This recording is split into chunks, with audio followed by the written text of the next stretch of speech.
In the world of WWE, there are plenty of superstars, but today there is only one megastar, and that is LA Knight. As time goes on, it looks as though he continues to get bigger and bigger reactions from the crowd. With big things seemingly to come in his future, there are some things WWE does not want you to know or want you to forget about LA Knight. Before we get into the rest of the video, make sure you subscribe to Wrestling Hub and turn on all notifications to stay up to date with everything in the world of pro wrestling. Also, don't forget to follow us on Instagram at Wrestling Hub Official and follow us on Twitter at Wrestling_Hub.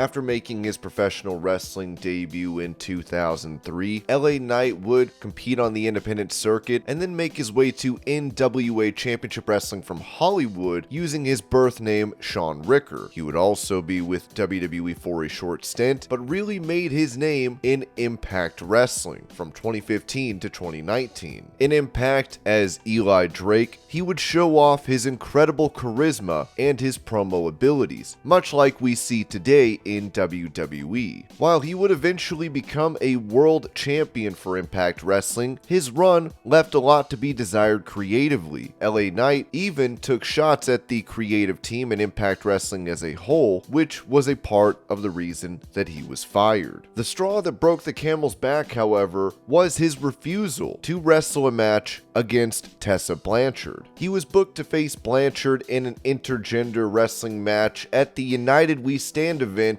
for April 4th, 2019. He had previously told Impact Wrestling in January of that year that he would be leaving the company, as he then refused to take part in a competitive match with Blanchard. Going into detail on his firing from Impact Wrestling, LA Knight, then known as Eli Drake, would tell Chris Van Vliet on June 24th, 2019 this. How did this whole situation with Impact end up ending? So back in January, I basically just let them know, like, hey, I'm not intending to stay this year. And your contract was going to be up when? May 31st. Okay. So I'd kind of let them know my intentions, that I wasn't planning to stay this year. I really thought about it last year, and I almost left. I know they thought I was leaving. I thought I was leaving at one point, and I ultimately decided to stay. And I was just kind of came to the decision, like, there's a lot of options now. I wasn't happy with how, like, the first half of the last year went for me, but I will say the last part of the year was a lot of fun. Just doing what, even though it was like Ellsworth, whatever, just doing what we did in New York, just that play that I had with the audience there and with him, so much fun. And it was like from then on, it was like a great time. And it just felt like there was more of an investment in me and whatnot. So I know that when I had said some of the stuff, they were like, I think he's disparaging. And it wasn't a disparaging thing. It was like, here's my feelings on how it went, whatever. Yeah. And eventually we kind of hashed it out. We had some emails back and forth, and finally had a phone call with Ed Nordholm maybe 3 weeks ago or so. It was just before the beginning of June. So it couldn't have been 3 weeks ago. We'll say 2 weeks ago. But he was very gracious to reach out. We had kind of spoken at length about what we could agree on, what we could do to move forward in a way that's amicable. And I was just telling him, like, I have no intentions of ever kind of giving Impact a bad rap. They've been very good to me. I live a comfortable life because of the money that I made there. I haven't done much of anything in the past 2 months since I was released on April 7th, which, that was a little weird because, again, I only had 40 days or something like that left on my contract.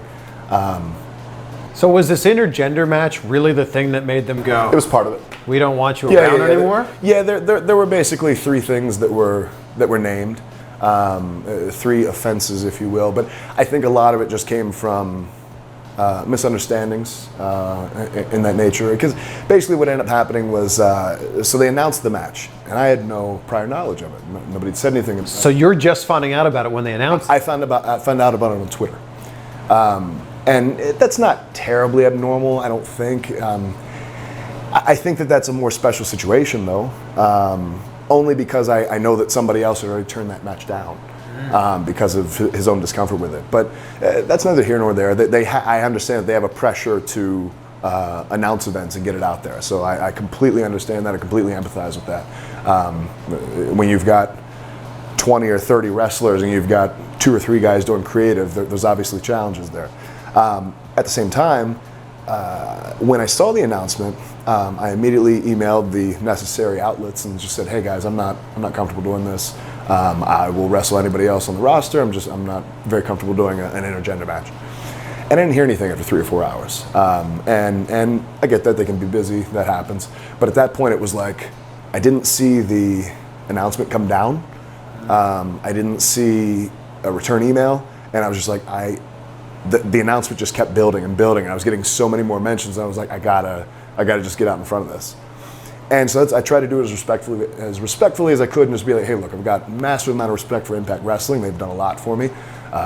They've given me a platform. I had their belts here sitting behind me that I proudly display, and I have amazing respect for Tessa Blanchard. I've literally told many people that she, I think, is easily the best female wrestler in the world. And part of that's just like, she's so intense with like everything she does, and her facials and the moves, the actions.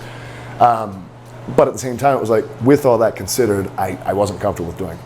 When it comes to other reasons for his firing, Fightful would write, the outspoken Eli Drake's release from the company has been linked to his refusal to wrestle Tessa Blanchard, a situation in which many figured to be a work. As it turns out, it wasn't, and Impact fired Drake via email as a result, along with a couple of other reasons. According to a source, there was also a situation cited where Impact's writers felt Drake had disparaged them on the Wrestling Perspective podcast, when he said that they booked him into oblivion after not being figured into many plans. That added to the Tessa Blanchard situation, and Drake mentioning in a tweet that Killer Cross would destroy Jordan Grace in a real fight led to Impact Wrestling severing ties with Drake. While WWE would want to not mention Impact Wrestling and his being there, they definitely won't want to bring up that LA Knight was fired by them.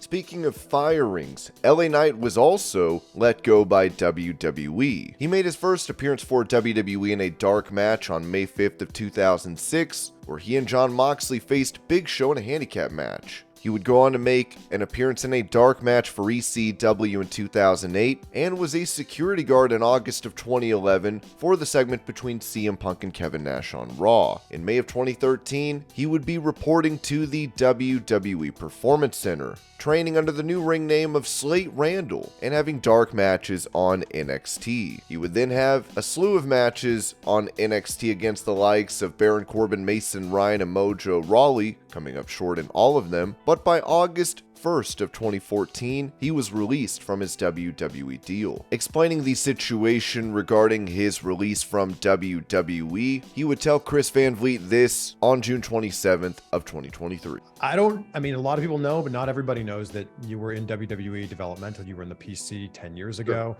Didn't work out. You got another chance. What do you think led up to you getting another chance in WWE? Well, because when I got let go the first time, it wasn't because of talent issue, and that was made very clear to me. It was very much a professional issue. There was a perception with me and the head coach at the time, and the way that things were going were not good because I was poking the bear because things that were happening and the way things were going. Well, eventually he was out, and then I was kind of floating around the ether here, and I'd run into some people, and they were like, "Hey, what do you think about coming back?" I said, "I'd love to come back." And the only issue was, since leaving with Heat, I was kind of given the same offer I had the first time around, and I was making more money where I was. So I was like, I'm going to stay here for a year or two, hang on to this. And so I did. And for the immediate future, that was probably the best move. Long term, not the best move, because I had quickly hit the ceiling financially, professionally, whatever, where I was. And at some point it was like, all right, well, I'm going to have to take this short-term downgrade in pay, because even though I'm making more here, I'm stuck. But if I take this downgrade here, eventually I can be well above here.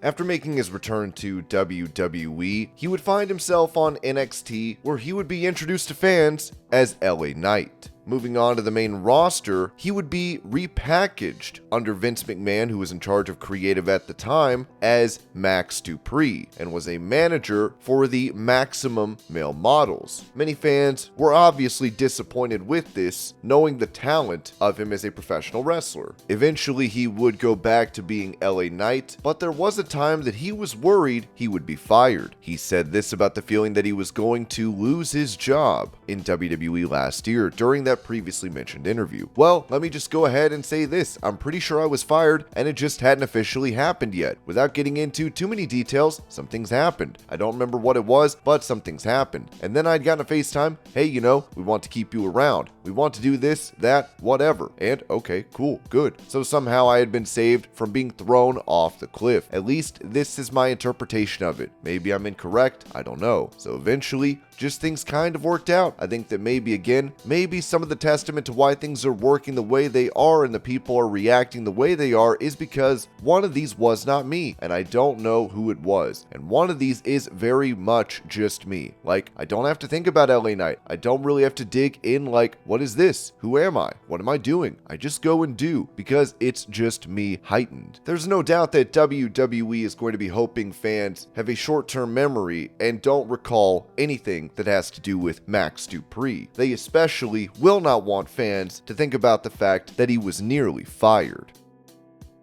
And these are things WWE wants you to forget about LA Knight. I hope you're all having a great day. Thank you so much for watching, and I'll see y'all later.